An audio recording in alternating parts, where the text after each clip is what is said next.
Gentlemen, we are dealing with the undead. Mas, Maralto. Yes, Nosferatu. The undead. The vampire.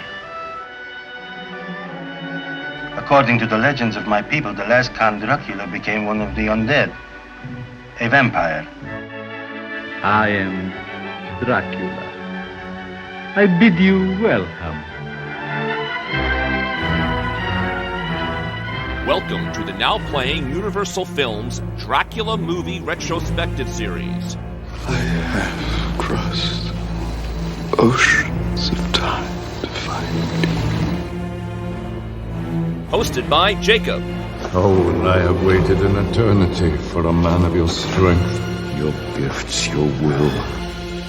Arnie. I am considered somewhat of an authority on the subject. And Stuart. We've all become God's madmen. All of us. This episode will contain detailed plot spoilers and strong language. Run to your mother. We hope you enjoy the show. Now, that's it.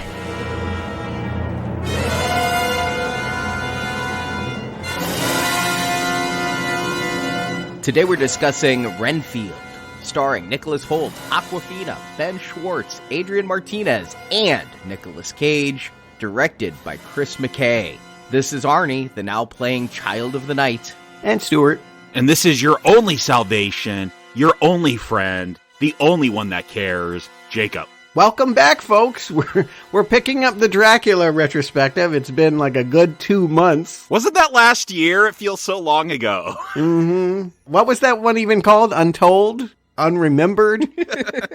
It's so long ago since we had that last installment, but I've been curious about what our count would do next. And this is a real left turn, right? They say this is a sequel to the 1931 Bela Lugosi movie, but I don't know, maybe not in spirit. Todd Browning would never do so many pickup shots to show this much blood.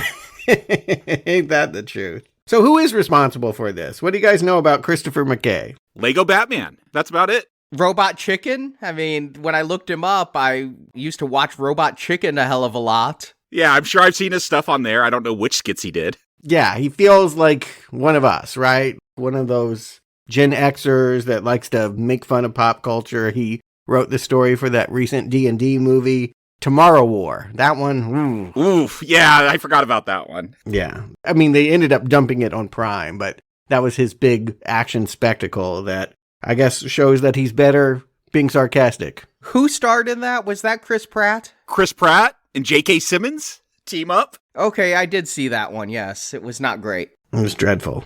Anyway, sarcasm.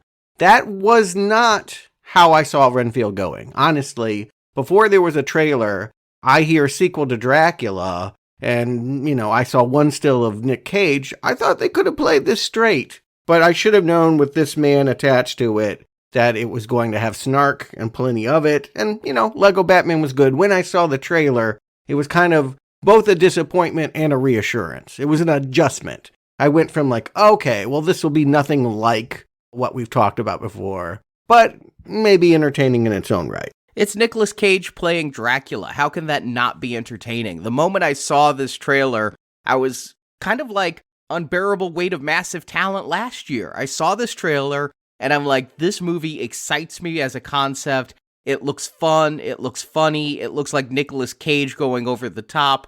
I want to review it for now playing. We did Unbearable Weight of Massive Talent. We found a way into this. This is a Universal picture, so we did the Universal Pictures Draculas and turned it into a retrospective building up to this. I really was looking forward to this as perhaps one of the top movies for me this entire calendar year. The trailer just sold it as so much fun, and I like Nicholas Hoult. I don't know if you guys saw The Menu. He was really good in that, and of course, Mad Max. Yeah, Nicholas Hoult was a big draw for me. He's a family favorite in our family, going back to Warm Bodies.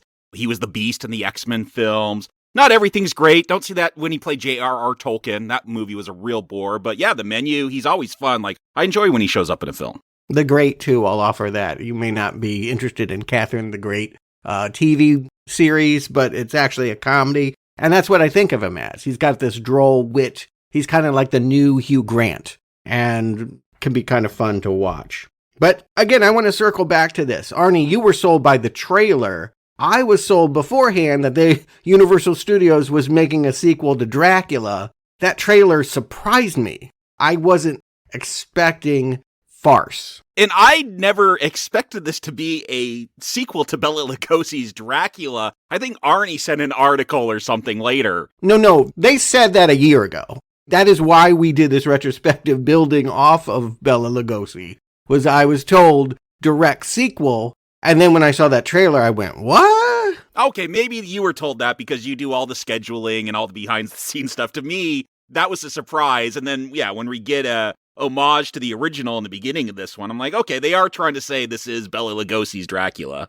Mm-hmm. In some way, they're jumping off of that. And then again, I hate to be this cynical, but who even remembers that? That was 90 years ago. And while we like to go and dive into movie history, and hopefully our listeners do too, I'm imagining a large number of people that are going to go to this movie, or rather, the people that are going to this movie. I don't know if it's a large number or not based on my theater size. Yeah, they're probably here just for the laughs. And again, when I showed up on Friday afternoon, it wasn't very populated, but all the trailers were like Mark Hamill action comedy, The Machine. People were rolling. I feel like people were laughing harder at the trailers. There's something about stray dogs biting a guy's dick off that like got bigger laughs than when this movie rolled. It was a comedy audience. I didn't get any comedy trailers. Mine seemed all like very serious or rom-coms. We did get a trailer for The Last Voyage of the Demeter in there, but yeah, I didn't get comedy off the trailers they showed in mine.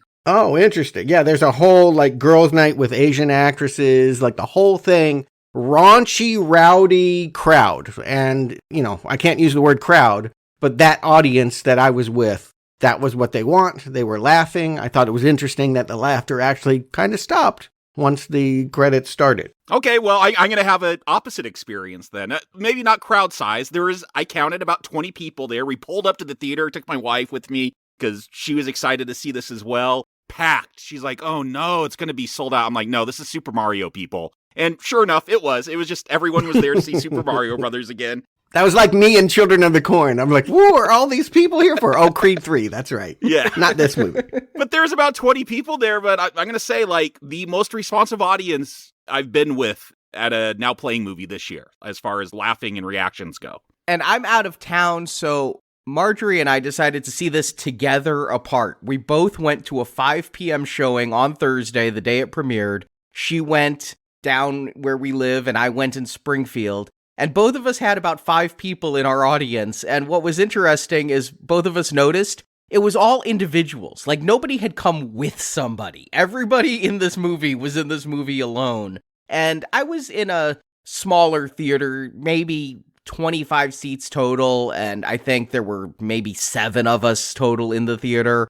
Not a big crowd and not a responsive crowd. I got no feed off any of them. I mean, none of them annoyed me by pulling out their phones, nor did any of them cheer and whoop and laugh. It was a lot like watching it alone in the theater for me. What I suspect, I don't think this movie's doing very well, and you could blame Mario Brothers if you want. Was this film ever going to do well? Like, I just don't think these films do well these days in theaters. Yeah, Nick Cage is not a theater box office draw. I think that he has a cult of fans. Sometimes I'm even in that cult. But I think we all expect his stuff to go straight to streaming, right? This thing will do much better when it shows up on Peacock, in 3 weeks or something like that? By the time this review is out, it will be on Peacock. It'll already be gone. Yeah, agreed. Yeah, this movie, it shocked me. I had no idea this cost 65 million. And right now, they're putting early estimates at 10 million for the weekend. Oof. That is not a good return on investment for the studio. What surprised me, again, I don't pay attention to a lot of the behind the scenes marketing stuff, but the writer, or one of the writers of this film, Robert Kirkman, very marketable name. He has 2 properties that have been huge successes. He is the comic book writer for The Walking Dead and Invincible. Walking Dead was a very long-running show. Maybe it's still going on. I don't know. Spin-offs are. Okay. And then Invincible got an animated series on Amazon Prime. So, like, I was surprised I didn't see his name being promoted from the creator of The Walking Dead and Invincible, because it was a shock when I saw his name pop up during the opening credits. And the actual screenwriter of this is a writer for that Invincible show. I didn't know what that was, but he'd also worked on Rick and Morty. Yeah, super violent superheroes, kind of like the violence in this. But also, we're looking at creators of irreverent animation, Invincible and Robot Chicken and Lego Batman here. So my concern is, could it be too much SpongeBob? SpongeBob is my go-to for a comedy sensibility that is younger than me. And, you know, will I get this movie? I like Dracula. Is that going to be enough? We'll see. Arnie, let's get into the movie. In the early 1900s, a real estate agent named Robert Montague Renfield, played by Nicholas Hoult, traveled to Transylvania to sell some property to Count Dracula, played by Nicolas Cage. Instead of becoming wealthy, Renfield became Dracula's servant, or as they call them here, familiar. Renfield was granted supernatural powers, but to get them he had to eat insects. Over a century of companionship, Dracula has suffered several losses at the hands of vampire hunters, and Renfield has had to nurse the vampire back to health. This is where we find the two when the movie starts in present day. Renfield and Dracula are hiding in New Orleans while Dracula is recovering from a near-fatal attack. Renfield must bring Dracula victims to feed on in order for Dracula to grow stronger. Renfield, having a crisis of conscience after so much bloodshed, attends a self-help group to find his victims. He's not picking members of the group, but rather those who have preyed upon and hurt the members of the support group. He finds these more morally questionable people and brings them to his master. But on one of these missions, Renfield gets into an altercation with a hitman hired by the Lobo crime family. Renfield ends up killing many members of the Lobo gang while protecting a cop named Rebecca Quincy, played by Awkwafina. Quincy is the lone good cop in a corrupt force. Quincy is dedicated to hunting down the Lobo family as the Lobos killed her father, but every time she tries, the Lobos and their connections set them free. Renfield's actions put him on the radar of Lobo leader Bella Francisca and her son Teddy, played by Ben Schwartz. Teddy and some of the Lobo hitmen go to kill Renfield, but instead they encounter Dracula. When Teddy tells Dracula that Renfield has been doing heroic things, Dracula teams up with the Lobo gang. He makes Teddy his new familiar and also gives powers to several Lobo thugs. The intent is to kill Renfield and then use the Lobos for Dracula to conquer the world. Renfield and Quincy fight off hordes of evil cops and make their way to the Lobo compound. There they face off against superpowered Lobo familiars, but Renfield is able to take them out. Then Quincy is able to trap Dracula in a magic circle. Quincy and Renfield chop Dracula into tiny pieces, still unsure if that will permanently kill the Lord of Darkness, but it seems Renfield is free of his evil boss, as credits roll. As they start, there's a lot to set up here. We see our main character sitting very quietly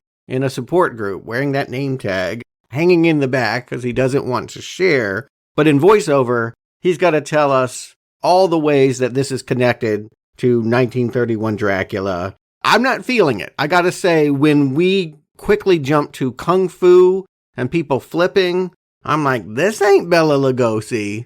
It's only when we get the deep fake footage that I go, oh, okay. Is that what they did? They deep faked it? That's what it looks like. I figured they just restaged it. Yeah. I really feel like some of those shots are directly from Todd Browning's work. I just got super excited because Top Hat Dracula is returning. Nick Cage, I knew he would understand the importance of a top hat for Dracula. I got excited, but I think this is useful because at least my crowd seemed on the younger side, younger than me, which is sad that there's people younger than me now that are adults. But I don't know, I'm making assumptions here. Maybe they're all big Dracula fans, but I think for whatever reason, maybe that's a joke that you want to tie this into that Bela Lugosi one, that horror classic.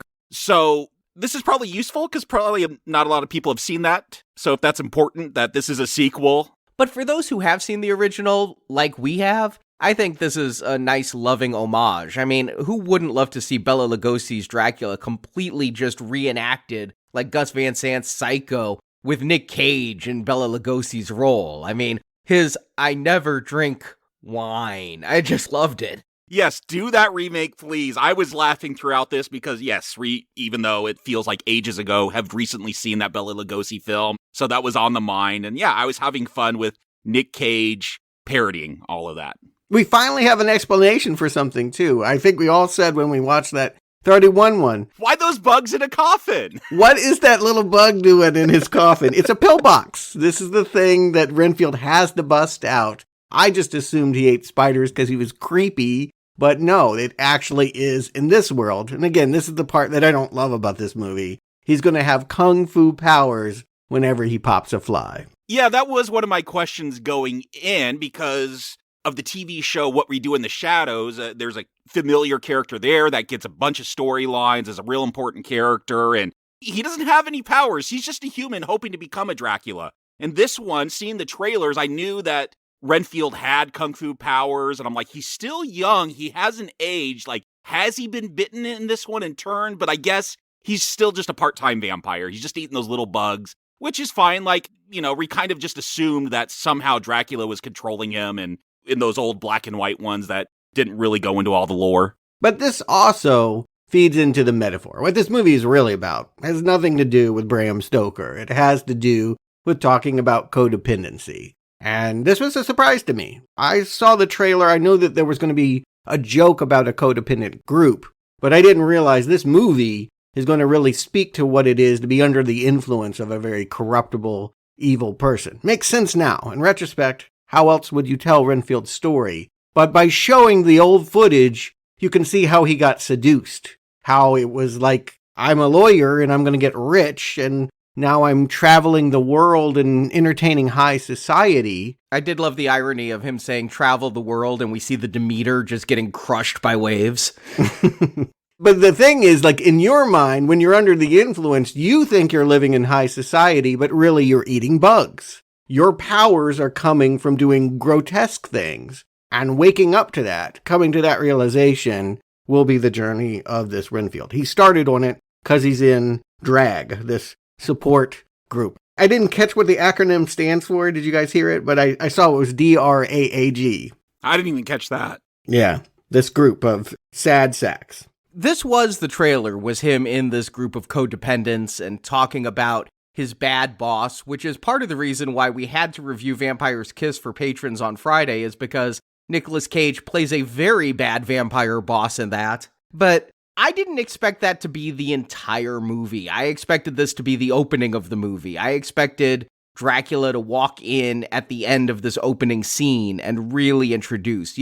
I knew this movie was and Nicolas Cage, but I think coming in, I had hopes that there would be a lot of Nicolas Cage in this movie. And he really is a relegated background character. Yeah, I mean, I saw that trailer. I'm like, okay, this is a Nicholas Hoult film. It's not really a Nicolas Cage film. And yeah, I got that it was about codependency. I thought that was going to be the main gist of this film. Renfield trying to get from out of under the thumb of Dracula. Yeah, and again, I like that. Once I settled into that, I thought, oh, okay, this will be interesting. And like you, Arnie, I assumed all these people were going to be wiped out here at the beginning. But in fact, and I don't know that this totally comes through, but they've got so much to do, they can't sit down and give you a full scene of this. We're supposed to believe that these really are people that he's fallen in love with, that are his friends, that he really sees himself in them and feels bonded in this group. Even though he's hanging in the back and not sharing, he is getting something out of this. As he will say, it's victims for his master, but it's also the sense that, yeah, maybe I do have a problem. And he had this moment. This was a weird scene. Again, this kung fu part that's sort of interspersed in the opening montage, is that he had this moment where he could have broken away. That Dracula was trapped in some kind of protective circle where this feels like it's happening 5,000 years ago, but in fact, we're supposed to believe this is modern day, like a couple weeks ago. It was a couple weeks ago? I thought it was like decades. I thought maybe 30 years had passed or something, or maybe more than that. I thought this was like the 50s or something.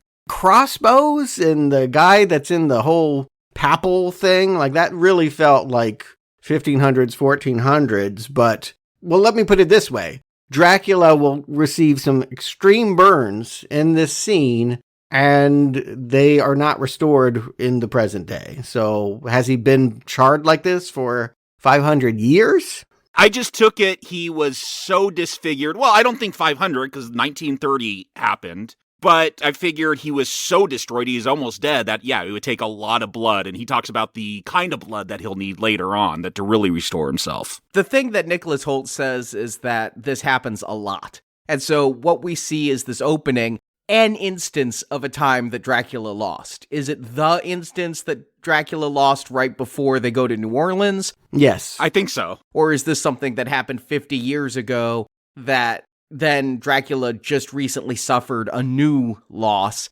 But it's a repetitive cycle that Renfield and Dracula are trapped in. Dracula grows to full power, goes on a feeding frenzy, vampire hunters show up and hurt him badly, and then they have to go into hiding and he has to restore to full power yet again. So I took this as a long time ago also based upon their outfits, but by the end of the movie, I do think this is happening in 2023, and you know, the Vatican loves their old costumes, right? They still are dressing up like it's the 1800s. It's the crossbow that throws me. How else are you going to shoot a wooden stake? You got to have that crossbow. I like this idea, though, of Dracula. He grows to power, gets a little bit too cocky, gets defeated. This is all about cycles of abuse, and I do think that plays into that cycle, is this abuser that they get maybe overconfident or whatever, really abuse you hard, and they go, I gotta back off a little because they're gonna get mad and leave me, I'll back off a little. So like, yeah, whatever the timeline is here, I think it's important thematically to the different cycles of abuse and codependency we'll be exploring. For sure. Renfield is starting over again. We see him in this restaurant, Mulatta's, which is, I guess, the real place. It doesn't look like this. If you go to New Orleans, it is trademarked the original New Orleans restaurant, but there are no giant mouths on the walls or what have you. All this horror aesthetic, more like the Jekyll and Hyde Club, if you remember that horror-themed restaurant of the 90s. Oh, God, that was so cheesy. I went there in New York. It's so bad, yeah. I ordered, like, shrimp Alfredo, and they must have had sea monkeys in it, because I'm like, where are the shrimps? Anyway, the point is that he's in this restaurant trying to find new homes. And this really is his journey of where is my place? Where do I find validation? Where is my home? He asks the waitress for a pin to circle some promising things in the newspaper.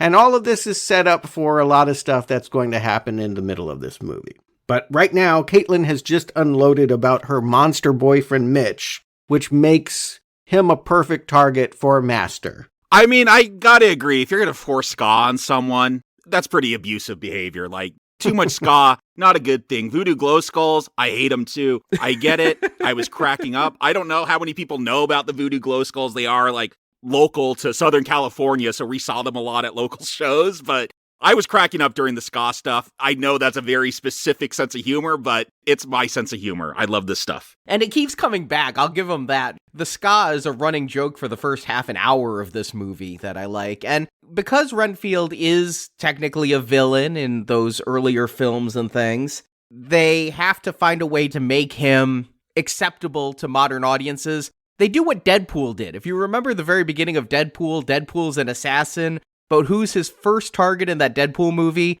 It's an abusive stalker boyfriend. So that's what they're going to have here, is they're going to have Renfield basically save the cat by going after an abusive boyfriend instead of going after a handful of nuns or a busload of cheerleaders. It's Dexter rules. I don't think of Deadpool, but yes. How do you make a serial killer someone you can root for? He kills someone even worse than himself. But I don't know. I feel like I would still like this character even if he was bringing cheerleaders and nuns to Dracula.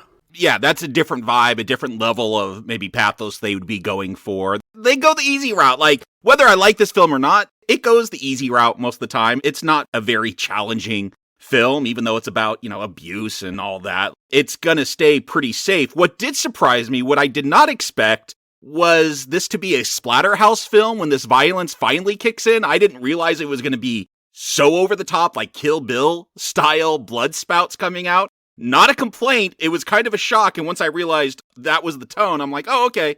Again, don't take this too seriously. It's about ripping arms off and fountains of blood. Sam Raimi was my go-to reference here, was the humorous, over-the-top splatter. I was really enjoying it. It's familiar. At this point, when Sam Raimi did it in the mid-'80s, that felt like, wow, this is really just a challenge. Now, it's an expectation. It's funny to me this movie's R-rated. I really do think you could probably take children to it. Maybe that says something about my parenting inabilities. But to me, the splatter feels joyous and silly, cartoonish. And so it's not horrifying. There's no horror in this movie. No. But we get all of this established because Renfield goes to kill this supposedly monstrous boyfriend of Caitlin, Mitch. We have a kung fu scene where he's chloroforming him and his friends. And what comes to light is that they have just stolen a whole bunch of cocaine bricks from this Lobo gang. And that means that Renfield next has to fight an even bigger challenge, this big masked fella named Apache Joe. Lobo gang. Maybe it's thing, but Lobo, I was thinking, first of all, the DC character named Lobo. I was also thinking Lycan. I thought that these would be werewolves, that it was going to be a vampire versus werewolf gang. Yeah, but I mean, I think they're just reflecting. The point is, they're telegraphing you that the scion of this gang, Teddy, who's sitting out in a sports car, not getting his hands bloody, is going to be the more appropriate new familiar for Dracula. By having him be a wolf, it's going to signal to us, maybe we don't figure it out for a while, that, yeah, as Renfield is starting to drift out of the control of Dracula, there's a new person that probably would love to have a daddy. Yeah, I was not expecting, from the trailers I saw, a whole gang storyline. That's going to be a pretty major part of this film. And then you see Ben Schwartz as the head of this gang. I'm like, okay, again, they're going for comedy. They don't want seriousness here, which I'm fine. Like, Ben Schwartz is funny when he's not playing Sonic. Yeah. Yeah, that's all I know him from. Parks and Rec, he's great. I know him primarily from Parks and Rec, and he also is a big voiceover for the Robot Chicken guys. He played a major role in that MODOK TV series that was done by the Robot Chicken guys. That you hated, yeah. I disliked actively, but I do like Ben Schwartz. I think he's funny. And here, as this weak-willed, cowardly Teddy, it seems just like a role made for him, although I think he's a little bit old for this role at this point. I feel like, you know, he's about our age, and I think as a young mobster coming into his own, you might have wanted to go 10 to 20 years younger with this character. Maybe. I'll make the argument that because he is middle-aged and still calling his mama, we're going to see that the real head of this crime family is Bella, who's very concerned that he's not tough enough to run the gang. Maybe it makes him look even more pathetic, maybe even more of a reason to turn to Dracula. I mean, to your point, Stuart, about kids, like I'd show this movie to my girls. It is about children having bad parental figures, or like every character. We'll talk about Awkwafina when we get there. She's got daddy issues. Teddy's got mother issues. We got stepdaddy issues maybe with Renfield and Dracula. Which is related to the codependent theme, that oftentimes we learn coping patterns from our parents and then apply them to people in the world as we grow up that we shouldn't, and develop these unhealthy attachments. So here's where I start like having issues that make me pause, because I've been enjoying the film thus far, but it's a tricky thing with a comedy, like the tone, how absurd do you take it? When you get moments like Teddy, he runs away, he sees Apache Joe dead, he freaks out, drives off, is going through a DUI stop and has a bunch of cocaine, and instead of just like zipping up that bag of cocaine and like just calmly going through, which if you're a seasoned gangster, I figure that's just the norm. You're used to that kind of situation. It doesn't seem like a dire one, but he panics and drives off, which I guess informs us about the character, but it feels like the wrong time for someone this old to be panicking in the situation. He's probably been in this situation many times. But Apache Joe had just been beheaded, and I could see that causing panic for him, where on a normal day, he might not have reacted this way. But man, you say you start having pause with this. The moment we're introduced to Teddy, and then Teddy at this traffic stop introduces us to Awkwafina, I realize that this story is messy, and we are talking about the Lobo gang, and I don't like the Lobo gang in this film. I don't know that we needed a gangland mafia-style group in this movie. I feel like Dracula is a big enough villain. We've watched him be a villain or anti-hero in 7 films thus far. All of this stuff with Awkwafina and Ben Schwartz feels so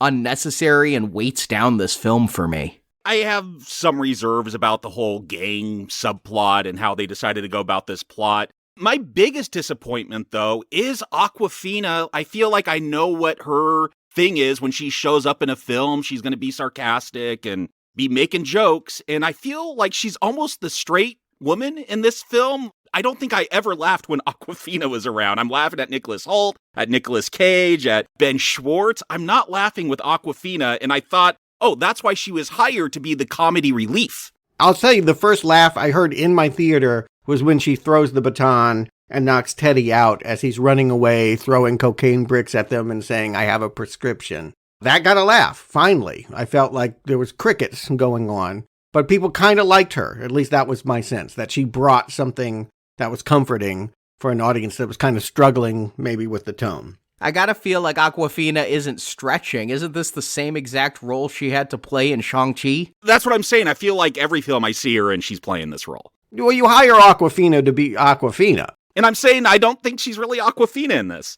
But to the point of her response being, oh my god, you have superpowers? Oh my god, did you just cut off somebody's arms with a decorative serving platter? I mean, it feels like the exact same role she's been put in before.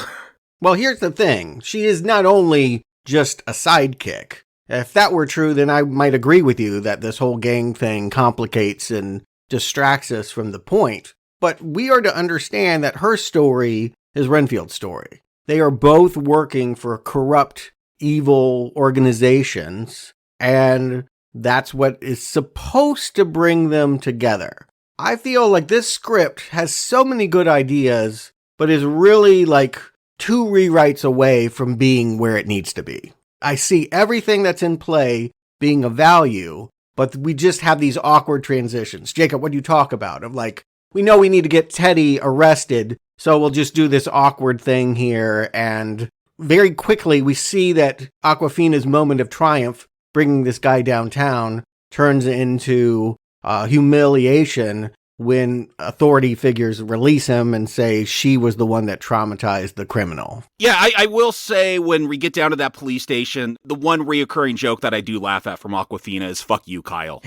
For whatever reason. Like that, yeah, you see that tension at the police station. She's the one swearing and irreverent. Again, we've seen this a million times in any movie that features cops and their relationships with the chief and all that. It's good enough, but you're right, Stuart. A little bit more work could have polished this. I do feel at times it's like, how do we get to the next point? I don't know. And they just go with the easiest route, maybe not the smartest. Agreed with that, for sure. Yeah, there's just key moments where I'm really vibing with this, and then they go, all right, and next, skits. It feels more like a series of skits that need finessing, which is too bad because Awkwafina has done dramatic work. I point you towards The Farewell, and I think that this character is supposed to deepen in the middle. We are supposed to feel her dramatic pain when she turns to her sister, who is also law enforcement, but with the FBI, and talking about the corruption, wanting to be like her dead father, a noble cop in a ignoble force.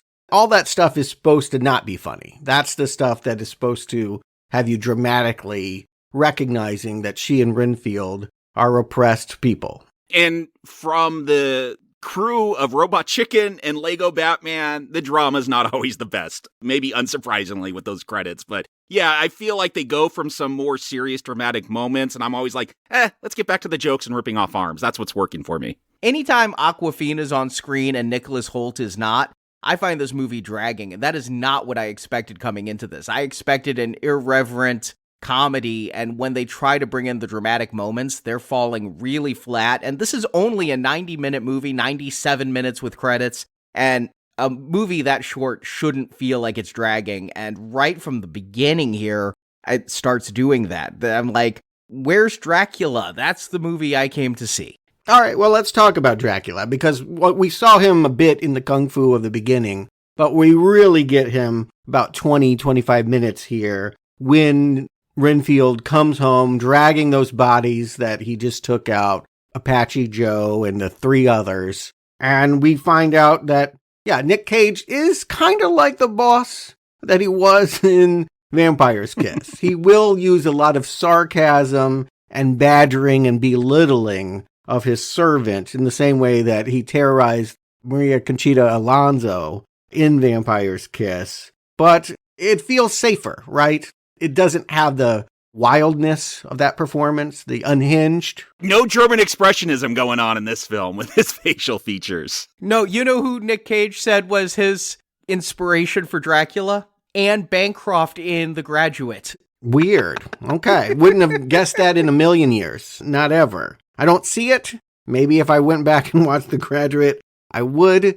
I see what he did before, but there doesn't seem to be as much fire behind the eyes. He seems to be in safe mode, and I know that Cage can do Disney movies. He apparently is beloved for a whole series of films I didn't see, like National Treasure and Sorcerer's Apprentice. So I did go and watch Sorcerer's Apprentice before this. I didn't realize that was a Disney movie until I put it on. But yeah, remember Fantasia when Mickey Mouse was a Sorcerer's Apprentice? Don't we need a live action remake of that with Nick Cage? Sure. As long as it's the Nick Cage I know and not the neutered one. That was the problem. It was very much a Disney Nick Cage where he wasn't doing a whole lot of the caginess that we love and we go to the movies for. And I felt something similar here. I wondered early on, because he's under heavy prosthetic, I'm like, oh, this was probably his idea. I've seen Willy's Wonderland where Nick Cage told the director who somehow scraped up money to hire him for their no-budget horror film, he's like, what if my character doesn't talk at all? And they're like, oh, okay. And I'm like, no, that's just because you didn't want to talk. You didn't want to act. You didn't want to memorize lines. I'm like, did he demand like the heavy prosthetic so he doesn't have to show up here? But he's here. He's behind that makeup. No, in Willy's Wonderland, which we should review someday, Nick Cage gets so much of his performance inspiration from silent films. I think he just wanted to act in one. I don't think it was laziness. But I find it funny that he convinced the director, like, how about I just don't talk? Well, maybe the lines were trash. I've seen the movie. They probably were. Yeah. So, and again, this is what he sees Renfield bringing him. You're bringing me trash. Nick Cage, if this is meta, this is Nick Cage saying, I've had to be in so much crap. You're bringing me garbage. If you want to restore me, if you want to see me in my full potential, bring me innocence. Boys, girls, it's not a sexual thing. I just need nuns, cheerleaders, tourists. I can't subsist on criminals. I was super concerned when Renfield brought in those bodies because it looked like they were dead. And I did watch Interview with the Vampire just as side homework for all this vampire stuff. And like, there's a big deal. I guess vampires, they can't drink dead blood. So I was a little bit on his side. Like, as a boss, I'm like, bring him the good stuff. Yeah. I mean, we see Renfield repeatedly with chloroform, which makes me think you're taking unconscious victims for Dracula to kill. And then, yeah, he shows up with headless bodies, and I didn't think that Dracula could subsist off of eating corpses. This hasn't been going on very long. This is why I know that burning only happened last week, because otherwise they would have already established this. But it's really about the metaphor, right? Like, really what's important here is if you're thinking of this as a codependent relationship, this is a character that is never going to be satisfied with what Renfield is doing. I have criticism for everything you're doing. You're always failing me. And that keeps him hooked, right? Rather than Renfield getting tired and saying, well, then get your own bodies. He just like, okay, well, I guess I'll go and get the tourists then. Because he believes what Dracula has put in his head, that I'm your only friend, I'm the only thing that matters, I can restore you. Keep in mind, Apache Joe gutted Renfield, and the only way that Renfield can come back is by taking the blood of Dracula. So there's really this cyclical, sick, codependent relationship that's really being shown, dramatized by this pairing. And I do feel like this is in the zeitgeist right now. A lot of stuff. I'm kind of sick of the term because people misuse it so much, but gaslighting and just all that kind of stuff. Like, there's so many ways to get canceled now, and it's all about like behavior and are you abusive? Are you narcissistic? Like, there's so many more avenues. And I do feel like this taps into those times. We're just more aware of this kind of psychology and how people treat each other. Again, it feels like the right moment. Or is it just, like Jacob said, so overused that it is a bit of a crutch to go to? I think that you could have had, maybe if it wasn't so on the nose, maybe if you didn't have Renfield add a support group for codependence, if it was subtext instead of text, I'd appreciate it more. I think it's everything for me. It's the reason why I'm hooked into this movie. This is not working as a Dracula movie. And keep in mind, that 1931 Bela Lugosi thing wasn't that good to begin with. Nope. My favorite character was Renfield. It was the cackling madman. So I feel like this is all, while it feels like a terribly bizarre sequel coming 90 years later, it doesn't really feel tethered to the old black and white movie. I do see they've taken important things and built it into, I think a theme that a lot of people have curiosity in this day and age. Gaslighting and codependency, to me, I wouldn't want that minimized. Now that I know that this is the movie, it helps me accept Renfield. And this is the point, okay, you only want innocent people. I'm going to go back to mulattas. I'm going to have the chloroform ready. Here comes a whole busload of cheerleaders. The nuns are eating at the table next to me. There's tourists. Yeah, I will do it. And he is saved from this moment because of Awkwafina, because Rebecca blows in here. She's been investigating a pin that he used to stab one of the victims. And this allows a whole showdown because Teddy has been told by his mom to take this good cop out. Yeah, this is where we find out Teddy's never shed blood. He is kind of a mama's boy. He's not a tough gangster, so he has to go kill this cop. And again, I like the action, the over-the-top violence we're going to get, but this just, whenever you got a monologue, instead of just pulling the trigger and killing the person you're supposed to kill, it gets annoying, and I know this is a comedy. I guess if I was laughing more in the interactions between Schwartz and Awkwafina, I wouldn't mind so much, but I'm like, just pull the trigger and get to the action. We know you're not shooting her. But I like that he gives her an out. He says, all you have to do is admit we own you. I don't think he wants to kill her. I don't think he plans on killing her. He plans on getting her subservient. But that's his out. He was told to kill her. That's his mission from his mom. I thought the mission was get her under control, whether that's killing her or whether that's just making her a slave. Oh, I took it as you need to shed blood because you haven't done that. No, I think Arnie's right. I think it was intimidate her, and she calls his bluff and says, okay, killer, shoot me. She doesn't try to put up a fight, and she's not, again, the whole indoctrination here is the same as Dracula and Renfield. I want you to be codependent. You might be a cop, but you work for the criminals. And everyone else on the force, she's going to find out, including her partner, have signed that deal. But she is noble because she won't. And that's why Renfield falls in love with her. Wow, someone that can actually stand up to an abuser. I want to be like that. And this is another scene from the trailer where Renfield is going to save her and go beast mode. I mean, I feel like a lot of his moves here are the same moves he had as Beast in X-Men with the giant leaps. A lot of wire work, jumping over tables. Uh-huh.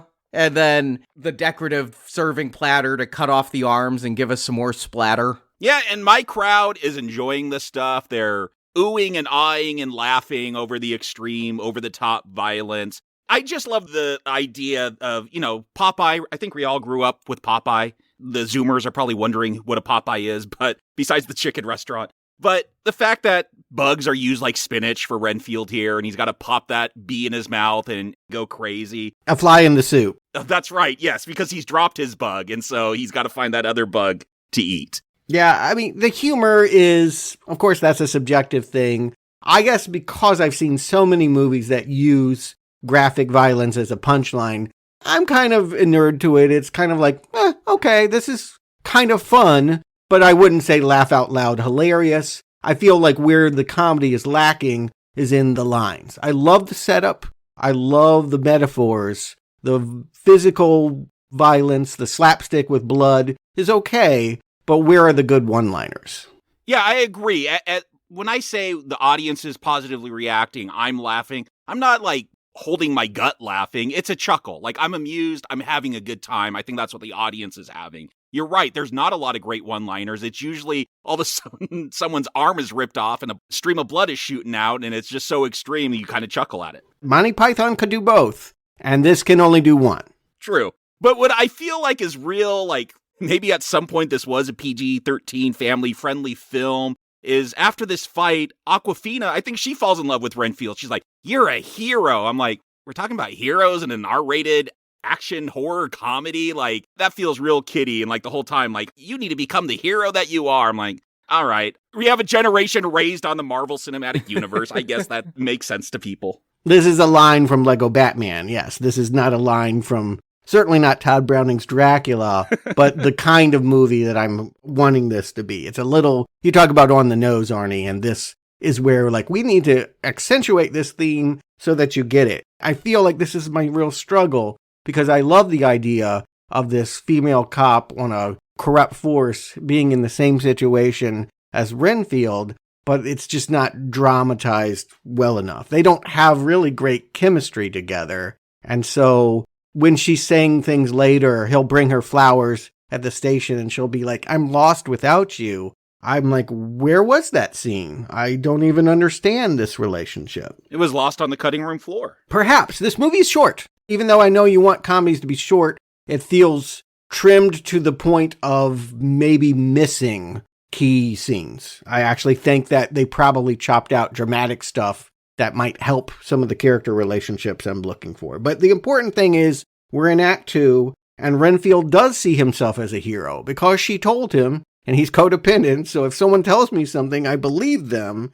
I'm going to, well, he has one more moment of discovery. He goes back to Dracula. Dracula orders him home and says, I've been thinking about what you said, and I'm going to dominate the world. And you're going to, like, I love that he has it all mapped out, and Renfield's like a little post-it on it. He's got a map. I thought this was going to be a major plot. Like, the whole climax was there's one specific thing Dracula was going to do to take over the world, and we got to stop that one specific thing. I don't know what his plan to dominate, like just slowly eat people and turn them into Draculas too. Have no idea, never explained, never explored, never expounded on. It kind of is in that eventually he's going to use the Lobo Gang as his army to do this, but this would be enough of a plot. Dracula deciding he's going to take over the world would be enough of a villain plot for me without the Lobos. But no, you need the Lobos in order for him to feel like it's possible. I don't see how you cut the gang out. Like, the gang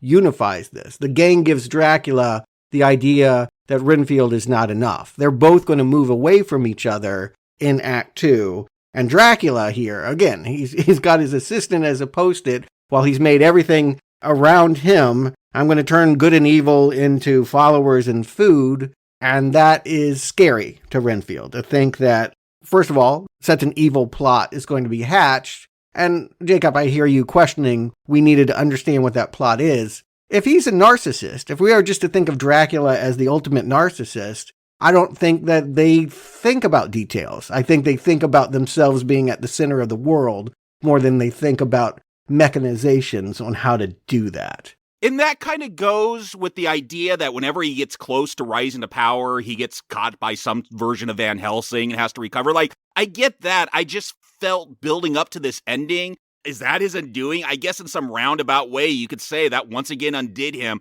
If we're trying to kidify stuff and make things real obvious, I would have liked that to be made more obvious. Finesse is what we're looking for. Making some things that are overt smaller, making some themes a little bit more dramatized. Yeah, there's rewriting to be done here, or maybe some of this stuff is on the floor. That said, montage is always a key in all of these kind of movies, and I love that they go Lizzo.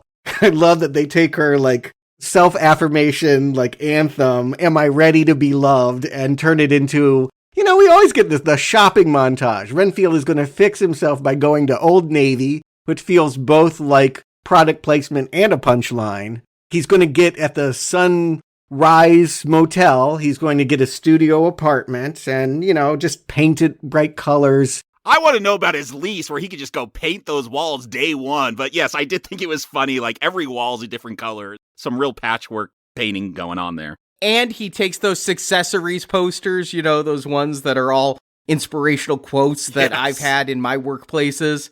And he wallpapers one wall with them. Most importantly, he gives up the bugs. I'm not going to be powered the way that I was before. There's a neighbor kid, I don't even think he has a name, who has an ant farm, and he's just like, here, take him. I'm done with this life. And so, again, I think, even though montage feels right, I think there is some dramatic work between him and Rebecca that probably should have happened here. Instead, they just kind of get to the idea that Dracula is going to find a new henchman. That rather, Bella is going to order her son to go find Renfield. They can access the NSA. This was the biggest eye roll moment. Like, okay, we just need something to move the plot along. We hacked into every satellite and we can see everything now. Okay, moving on. Yes, but they can't find him beyond the hospital. Like, you can't find him in his new apartment. Again, this is what I mean about sometimes the screenwriter just shrugs and goes, moving on. And the answer here is that a whole bunch of Lobos, led by Teddy, are going to crash this hospital and be confronted with Dracula. And I realized early on when I saw Ben Schwartz was going to be a major character, I'm like, Ben Schwartz is going to be the evil Nicholas Hoult here. He's going to become a new familiar. So when this gang is taken out very quickly by Dracula, but Teddy is allowed to live, and Teddy tells Dracula what Renfield has been doing, I'm like, okay, this was a predictable turn. Predictable, but necessary. And again, I think common in dysfunctional relationships of like, we're breaking up and you go find somebody else and then it's not really going to work. I feel like that Dracula would be dating other familiars makes sense here. And yeah, he's really mad and finding out that, yes, his familiar has been protecting innocent people. Rather than dragging them home, he is out there being a hero. We get probably Cage's best scene is when Renfield comes home to his studio apartment and the vampire is there to mock him for not feeding him. I love this scene. First of all, Dracula is there. We know he just killed all those gang members. He's got a martini. It's a martini of blood, and instead of ice cubes in it, it has eyeballs floating in it. I loved that. And then there's just this little thing. They never say it out loud, but it's part of vampire lore in some vampire stories, is a vampire can't come in without being invited. And Dracula's just sitting in this apartment, and then we see Renfield look at his welcome mat, and it says, welcome, come on in. So by putting that welcome mat out, Dracula could just wander right in. Yeah, big laugh from the audience with that reveal. Because I was wondering, I'm like, how's Dracula just able to walk into this apartment? You got to be invited. But yeah, they knew that was a thing. They cut down to that welcome mat. So there's a lot of back and forth of passive aggressiveness, and then they finally get into it, and like, you feel the theme, like, it's total gaslighting, but I love that Dracula can look at Renfield and be like, I'm the victim, you're the monster. You're the one that left your family. And I think this is a really interesting idea from the original movie of like, keep in mind, Renfield, not unlike Jonathan Harker, did have an established family life, and he was seduced by the wealth and the promise of the deal to go to Transylvania. Yeah, I think if you're looking at this as an exploration of codependency and narcissism, like the narcissist will grasp onto that piece of guilt that you might have, rightly. I think Renfield should feel bad. Maybe he was manipulated, but on some level, he did make a choice to leave his wife and child. Absolutely. So the narcissist will capitalize on that. I have to ask, I looked in the credits, I didn't see her name. They show us a picture of the wife and kid. It looked like Kirsten Dunst as the wife. Maybe that was a nod to Interview with the Vampire, but I didn't see any credits anywhere. So maybe it wasn't her. It's just someone that looked like that. I didn't even think about that. It just looked like a photograph from the 1920s. But yeah, Renfield's only defense is that, he grabs the book that had been given to him. He holds it like the Holy Bible, how to defend yourself against narcissists, and tries to self-help talk his way out of it. Yeah, the group leader said, this is your Bible earlier. So he literally uses it like a Bible now. And whereas that priest earlier would read scriptures from the Bible, Renfield's going to read self-help affirmations. And I like that Dracula's like, who put this in your mind? And then looks at the back and sees a sticker for the church. And it's like, of course it's the church. It's always the church. Yeah, that's the first thing he says to Teddy, too, is like, did the church send you? Like, I thought that was a funny little detail. And it allows them to do what they should at this point. This movie is paced in the right way. At the 45-minute mark, Dracula vows, I'm going to kill everyone you love. It's a little weird for me to think that Renfield loves the support group, but they did help him get to the place he is now. They did take him out for spa day and introduce him to a brush to fix his hair. I mean, they've had a positive impact in his life. I've never been to a support group, but I got to imagine you get some feelings and camaraderie with all those people. Yeah, I guess I'm just saying this movie is so stuffed in the first half. It doesn't feel as well dramatized as maybe it should. Yeah, it feels like that group's more there to provide jokes for like the one girl that's always being interrupted. She's going to get interrupted here before she gets killed. I love Carol. Whoever that actress is playing Carol, she's given very little to do, but does so much with it. And just like, fuck Carol, I hate her too. You know, she just, the way she delivers her lines. That's what made it funny. Not that she was like, of course, you know, Renfield barging in, interrupting her is going to offend her, but that she can turn it around into self-hate. Perfect. Just a perfect satire of the types you meet at support groups. I've been to more than a few.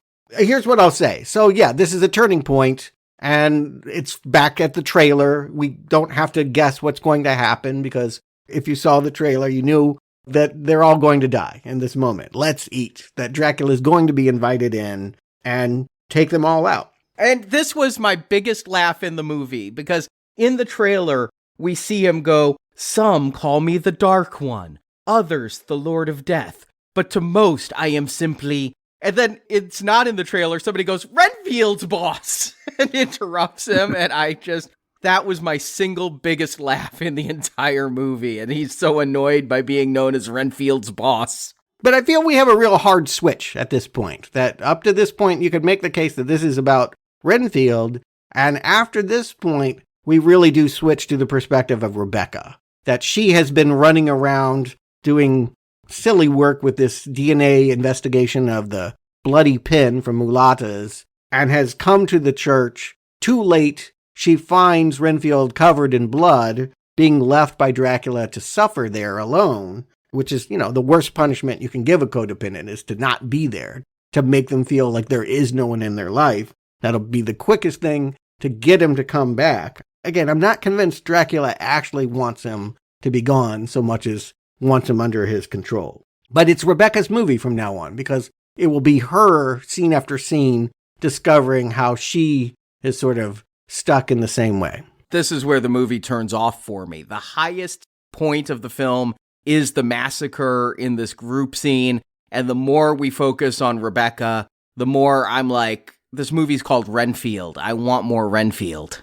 I like Rebecca, and again, I like Awkwafina as a dramatic actress. I feel like it's okay. It just happens. Here's another sloppy scene. So Rebecca turns to her partner, Chris, go call it in, and what he calls in are the bad guys. The Lobos show up, and they're like, "Don't worry, we only want Renfield. We don't care about you." But they bait her in the same way that Dracula baits Renfield, of like, "We'll give you Kyle's parking space. We'll give you all the badges and titles you want, but know who you're working for. Are you willing to co-sign on bad behavior?" And she just kind of grabs a gun, shoots a power line, and drives away with a minimal shoulder injury. It seems like there should have been a better scene here. Yeah, for an R-rated comedy, I definitely feel this is a comedy. It just doesn't have that irreverent vibe that I don't know, maybe that I grew up on in the 80s and 90s with that whole comedy scene. It just felt like you wanted to be more irreverent, more anti-authoritarian, more crazy. And this, you have all those opportunities, but then it feels like one of the mandates was to make this film so you could have a PG-13 cut for kids. I don't know. I mean, I feel like it's an important moment that she wakes up in his apartment and realizes, yeah, I do DUI checkpoints in a place that has daiquiri drive-thrus.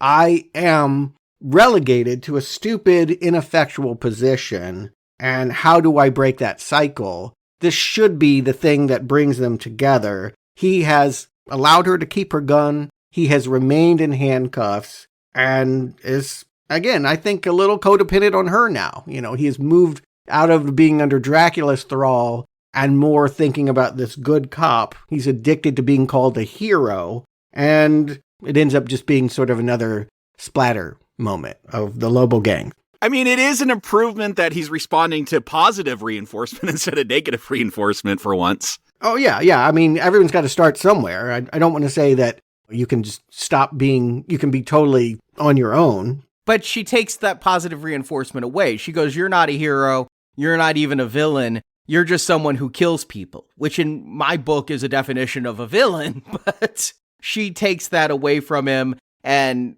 just undermines him. I think she understands that he's killing scumbags. Yeah, he sort of doesn't have an identity, is I think what she means by that, really. Of like, you just do other people's work and you don't have a sense of self of your own. And she's getting a call from her sister, who has done the DNA testing on the pin and confirmed, and I don't know how you would have DNA evidence for the last 90 years, but his DNA that was picked up on it has been at 90 years of unsolved crimes. So she knows she's dealing with a long-standing criminal. It sort of validates his story that he is an undead servant.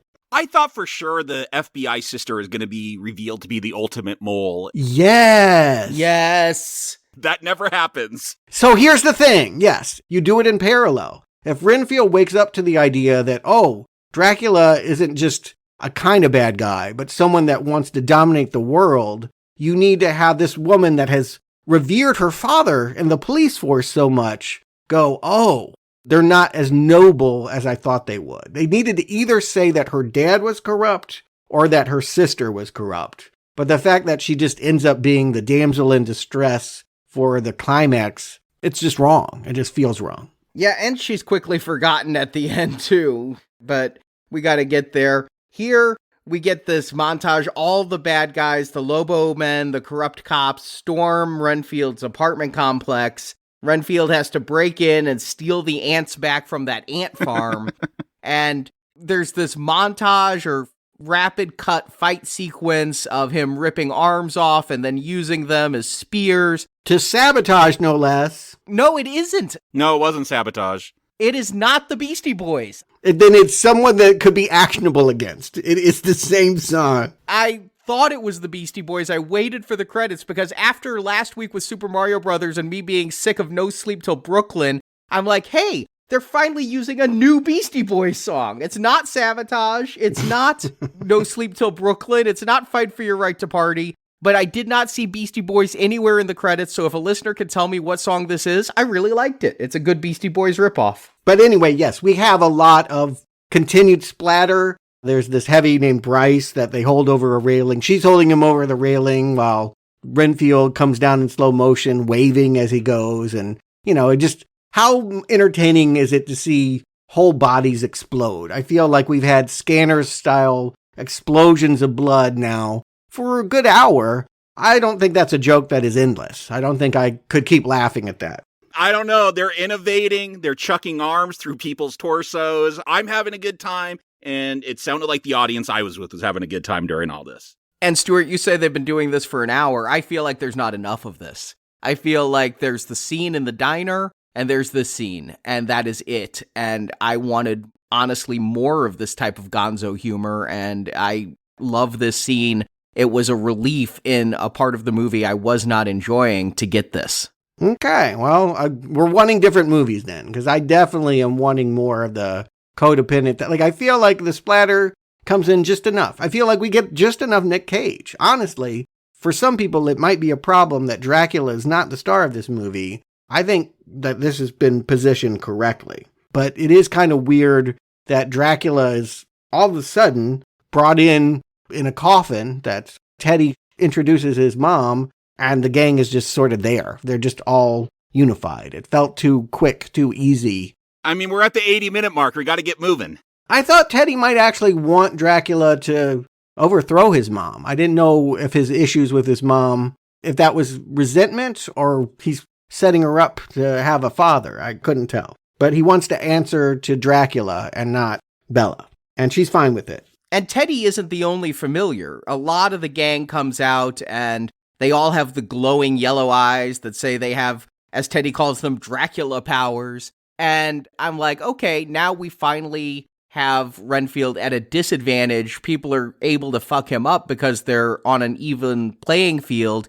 No, Renfield's going to take them all out pretty easily, including Teddy. Well, he did stop by a lot of bait shops. We'll see in montage that they picked up a lot of grub worms and what have you. He's loaded up on powers now, and maybe they don't know. Maybe they're just not comfortable getting as gross as he is in order to feel empowered. I mean, Teddy is. That dude's going to sniff a line of centipede. That was such a bad CGI effect, but I did like it. He's like, don't I know you? You look familiar. But when Renfield kills Teddy, They do this weird, like, Mortal Kombat. You suddenly see an x-ray of Teddy's skeleton as every bone gets crushed or something. It was kind of weird, and the action in this movie is not great. It's a lot of shaky cam, stutter footage, quick cut. I don't get the feeling like they're able to do the stunts. You know, just a couple weeks after John Wick, I'm really feeling this action to be anemic. I'm not thinking it's ever going to achieve John Wick style, but I did notice that a lot of times these cuts were just like, wait, what did that happen? How did that arm get over there all of a sudden? It's frantically paced and cut, these action scenes. But as long as there's blood geysering out of limbs, like, that's all I need. That's all I want from this one. Yeah, and I would argue that if your intent is for laughter, then being badass, having awesome action, really isn't that important. I say this as the one that probably likes action films the least of this group. Anyway, yeah, Teddy's out of the picture really easily,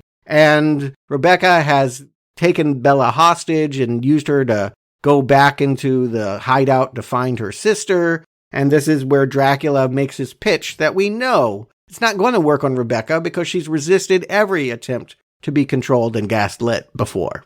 Yeah, I agree. This was a false note. Awkwafina / Rebecca tries to pretend like she's falling for it, and I'm not buying it for a second. I did like the little reveal here. Yeah, he's going to levitate her into the air, and she's going to pull that gun out, shoot his foot. I'm like, that's not going to do anything, but the whole point was to get some blood to drip onto Renfield to resurrect him. She's opened up the windows, and he's a bit charred again, and he turns into a bunch of bats just like Dracula Untold. We saw that at the beginning, too, that, like, he can just become what do you call them? A school of bats? A flock of bats? A swarm of bats? I don't know. That happened with Bela Lugosi, just off screen and, like, probably described to us and never shown. He also does the whole smoke thing. Yeah, all the stuff that they did do old school in the Francis Ford Coppola, they brought back in a CGI way. And again, I compliment Cage. I'm trying to think of another actor who could walk this line of having dominance and control and yet largely looking like a buffoon. He seems like it was correctly cast. I feel like, while not as impactful as Vampire's Kiss, is another chestnut in Cage's weird crown. Yeah, if you want that dialed up to 11 caginess from Vampire's Kiss, which I was hoping for. I wanted to see his eyes go big. I wanted to see more Nosferatu and less Bela Lugosi, but this is like, I don't know, maybe a 7 on that scale. Like, he still vamps it up at times and has fun with this. It's not the totally crazy over-the-top performance that we all kind of want in a Nick Cage film. Yeah, it kind of reminds me when Renfield he's accused of having military experience, and he's like, I'm from the Great War of Iraq. 3 out of 5 stars. I'm like, yeah, 3 out of 5 stars is kind of where I'm at with a lot of this, including Cage. Yeah, I've seen it greater, but this is enough of a climax. Cage is doing enough here. Maybe the problem, if there is a problem, is that Rebecca dramatically, we're just not as invested in her as we are with Renfield. I'm 3 for 3 on that. Cage is well cast here and well used here. And I knew this movie was called Renfield. This movie was not a Dracula starring film. So while I want Cage to chew up scenery every scene, I think he's used properly here. But again, this film is called Renfield, not called Quincy. And so that it is Renfield laying on the ground while Dracula is seducing Quincy. Just, at least he wakes up, and I thought this was a big deal because in certain vampire lore, ripping out a vampire's fangs ruins them for eternity. And I'm like, oh my God, he ripped out Dracula's fangs and they're just going to grow right back. Yeah, they grow out of his mouth like tusk. They're all long. Again, if you want that gross out extreme humor of fangs going through flesh, and you're going to get all that. Yeah. And, sort of the, how do we make snarky versions of things that are in Dracula lore? And the protective circle is made with cocaine that she went online and found some kind of Wiccan Tumblr. It's not what composes the circle. It's the incantation you say. Yeah, unlike Todd Browning, there is a shot of the cocaine to establish that. Like, you see Awkwafina actually show that. I'm like, is she going to, throw that at Dracula, get him high or something? But no, she does it to make that circle. Yeah, so it's brought back to the beginning when we saw that Renfield had that choice. Do I allow this man into my head and let the pattern return? It's kind of the same cycle.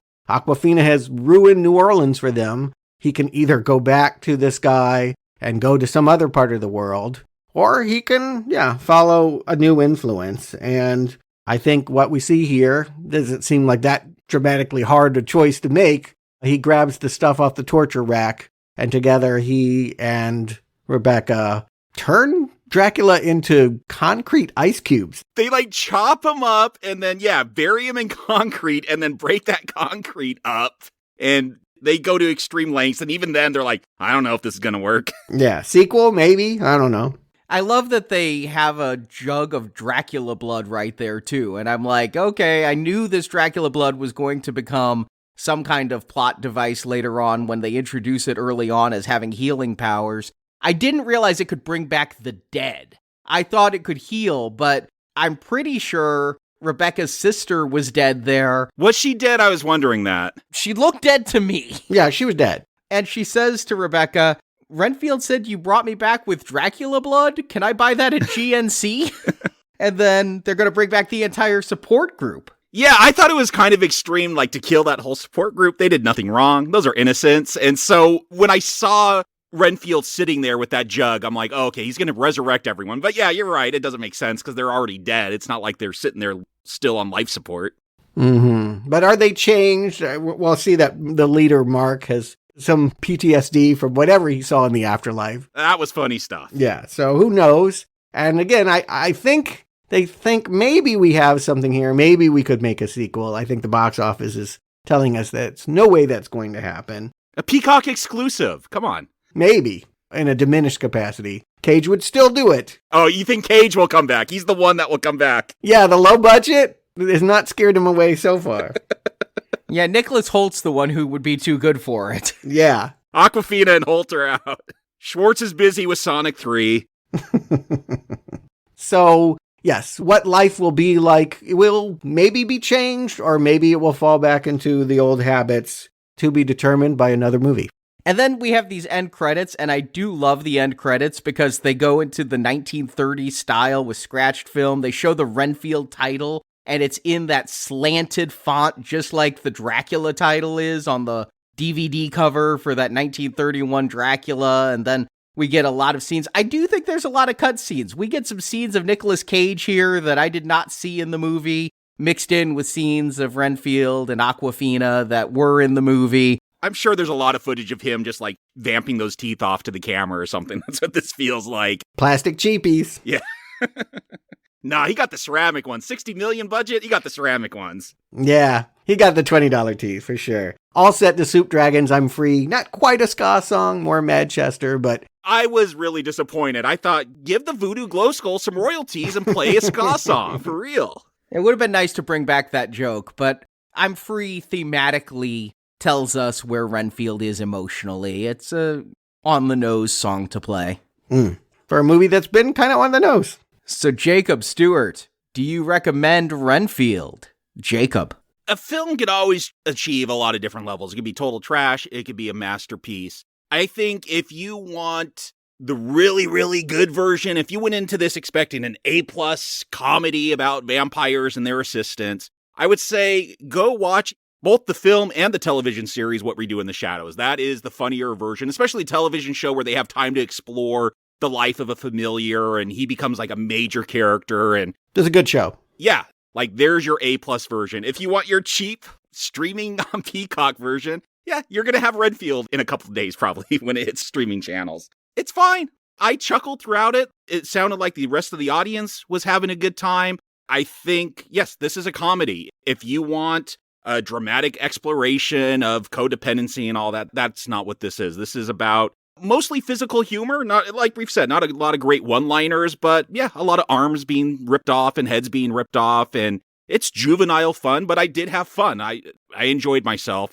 So if you go in with those diminished expectations, and I think if you're going to see a movie like Megan or Cocaine Bear or Renfield, you know what you're going for. It's not serious dramatics. It's for some cheap fun, and this is cheap fun, so I recommend it. Stuart. I hear what you're saying, Jacob. I agree, it's good enough. I recommend the movie. That's not in question here. But here's the thing. Because they had so many cool elements in play, I felt like it was 2 rewrites away from being Groundhog Day. Which is an A+ movie. Right. I wasn't on that show. I didn't get to weigh in on that. But there's an example of something that can, on the surface, look like a guy doing pratfalls with a gopher, again, you know what I mean? Like Caddyshack kind of riffing of physical humor, but it's also telling you something really important about the human condition. It's talking about midlife crisis and has a way of using the supernatural to powerfully dramatize real emotional concerns. And this movie occasionally dips its toe into that and then decides it's going to rip the toe off and eat it. And that's what I would say. It's like just a little disappointing to see them go for the juvenile when they had greatness within reach. And maybe it just exceeded the scope of what the director and the screenwriter could do. Or maybe there are cut scenes that truly didn't test well or changed the kind of movie that Universal wanted to release. But I'll say this, it's not much of a Dracula sequel. It's a pretty good comedy about codependency that occasionally is great. And I've been pretty hard on this film, and the emotion coming through from me is one of disappointment, because I was coming in expecting to love this movie. And you said Groundhog Day, and I thought that I might be getting a vampire film that would be as funny and as insightful and have heart through the Renfield character like Groundhog Day. And I knew Awkwafina was in this. I'd seen the trailers, so I knew there'd be some broad humor. I thought there'd be some smart humor. I didn't look at who was making this. I didn't realize that it was Robot Chicken. Yeah, Lego Batman director is making this. Which was a good enough movie. I recommended that one too. Yeah, but you don't watch Lego Batman expecting The Dark Knight. No, but I would have been very happy with Lego Batman. If I saw that this was from the guy who did Lego Batman, that actually would have increased my hopes. And no, I'm disappointed in this film. I walked out of there. Anything with the Lobos, anything with Ben Schwartz, I just didn't enjoy. And so what I have to do is temper my disappointment with some distance and say, okay, I'm disappointed in this film, but does that mean the film's a not recommend? I stepped back from what I wanted in the film to take a look at what the film was, and the film is incredibly uneven and sloppy. And yet, when it works really well. And I think that Nicholas Hoult is great in the role as Renfield. I'll say great. I think he never has a scene where I feel he's playing it false. Nicolas Cage, really good Dracula. Ben Schwartz, kind of a really good casting choice here, even if I felt he was a little bit old. I didn't like how his entire plots were written and shoehorned into what I felt didn't need to have the Lobos in this movie, but he was pretty good. And so I can give this movie a mild recommend. It's not a great movie. It's not a must-see. It's not the best movie in our Dracula retrospective series, and I kind of hoped it would be my favorite of the Dracula retrospective series, but you could do far worse, and this movie does have some inspired moments. So especially if you like splatter and Beastie Boys sound-alike songs, recommend. And we're not over Dracula retro. I'm not going to rule in on that, because even though it feels like we built up to a conclusion, we still got at least one more Dracula movie this year. Yeah, I saw the trailer before this Dracula film. Mm-hmm. The director promises us Alien on a boat. And that's kind of what it looks like. It's definitely taking the perspective of being on the Demeter. We have a new sailor who's distrustful of the people around him, and something strange that we all know is Dracula, but they don't, is killing the crew and the dogs. Maybe it'll work. The late summer release signals to me that they don't have complete confidence in it. Yeah, that trailer looked kind of mid. Based on the trailer I saw before Renfield also, I would not be seeing that movie if we weren't doing a Dracula series. Mm-hmm. I would see it at home. I would wait for it to stream. Is it even a Universal picture? Yes, it's a Universal picture, or we wouldn't do it. I'm trying to get out of it, is what I'm saying.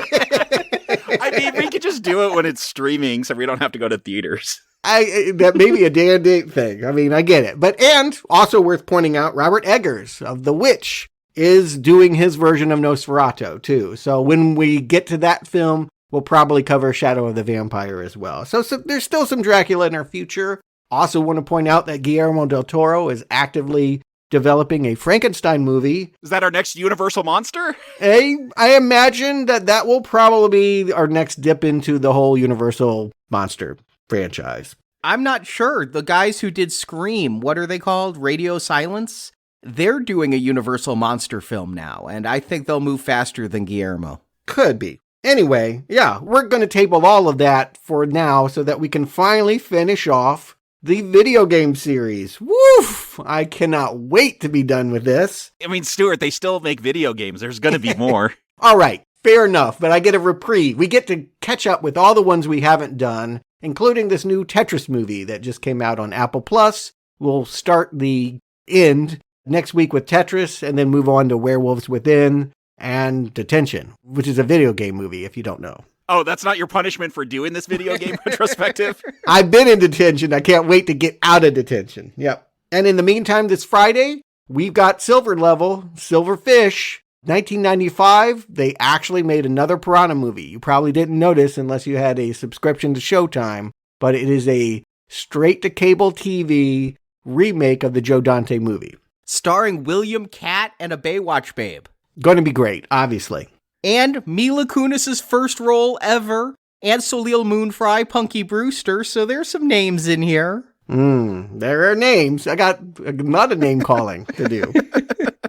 So that is for donors of $10 or more on our silver level of our spring-summer donation drive. We hope you can join us because after Piranha, we've got Evil Dead Rise for that level of donation. And then we'll finish off with Piranha 3D and 3DD, all for our donors who keep Now Playing on the air and allow us to do the shows we do week after week after week. If you follow Venganza Media, you'll notice that, a lot of the other podcasts have dropped off, and it's a time thing and a prioritization thing, and it's donors who keep Now Playing a priority for all of us and able to pay the bills for all of the things that Now Playing requires.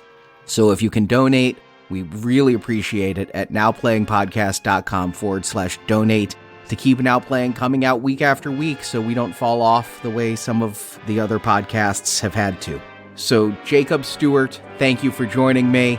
And until Voyage of the Demeter, may the evil spirit be cast out until the end of time.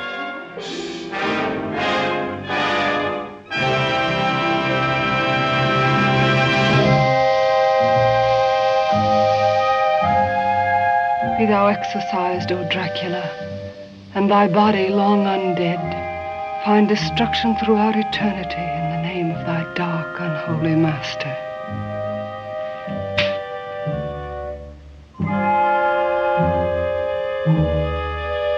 In the name of the All-Holiest, and through this cross, be the evil spirit cast out until the end of time.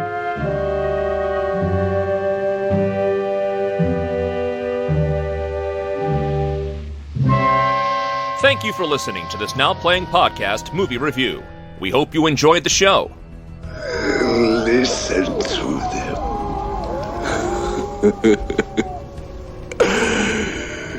The children of the night. What sweet music they make. Help us spread the word about this show by leaving a 5-star review on Stitcher, Podbean, iTunes, or your podcast store of choice. But even if it would work, do you expect me to agree to anything so fantastic? Want more reviews like this one?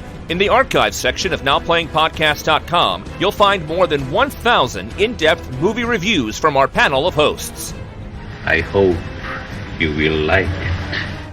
On our site, you can hear reviews for every installment in the world's biggest film franchises, including the Marvel Cinematic Universe, Star Wars, Spider-Man, Batman, X-Men, James Bond, Middle-earth, Jurassic Park, Fast and Furious, and Transformers. You do not know why you came here tonight. It was because I wished you here. Plus, we have individual movie reviews, such as Titanic, E.T., Inception, Big Hero 6, Ready Player One, Pulp Fiction, Apocalypse Now, Doctor Strangelove, and hundreds more. I want to be what you are. See what you see. Love what you love. And come back to NowPlayingPodcast.com next Tuesday for another all-new movie review podcast. You're always leaving on me, my film. Support from listeners like you keeps Now Playing Podcast on the air. Isn't eternity together better than a few years of ordinary life? You can donate directly by tapping the support button at nowplayingpodcast.com. A good prince would have paid that price for peace. And you can join our crowdfunding campaign for early access to new episodes, exclusive reviews, and bonus reviews. The spider spinning his web for the unwary fly. Now Playing Podcast is produced by Arnie Carvalho. Okay, obviously we're dealing with a little bit more than just narcissism here. Associate produced by Jason Latham. I am the king of my kind. Now Playing is edited by Heath, Santiago, and Arnie. I condemn you to living death, to eternal hunger for living blood. Now Playing credits read by Brock. Words, words, words. The opinions expressed in this podcast are those of the individual hosts and may not reflect the views of Venganza Media Incorporated. How can you expect me even to listen to you when you're concealing the truth about yourself? Venganza Media Incorporated is not affiliated with, and this podcast has not been prepared, approved, or licensed by any entity that created the film analyzed herein. All movie clips and music included in this podcast are the intellectual property of their respective copyright holders. They are included here for the purpose of review, and no infringement is intended. Master, we are here. You can't hear what I'm saying, but we are here. We are safe. Now Playing Podcast is an exclusive trademark of and may not be used without the express written permission of Venganza Media Incorporated. Your impotent men with their foolish spells cannot protect you from my power. Now Playing is a Venganza Media production, copyright 2023, and no part of this show may be reproduced, repurposed, or redistributed without the written permission of Venganza Media Incorporated. All rights reserved.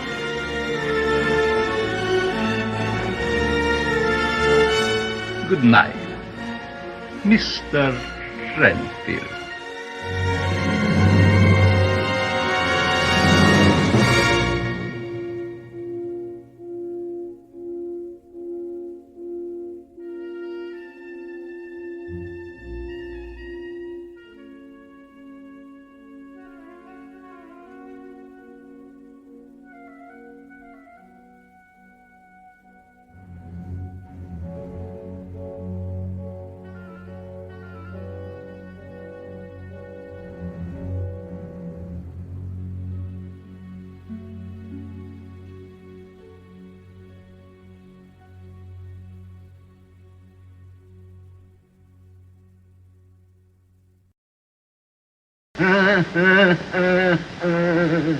And Soleil Moonfry, Punky Brewster, so there's some names in here. There are names. I got a lot of name calling to do.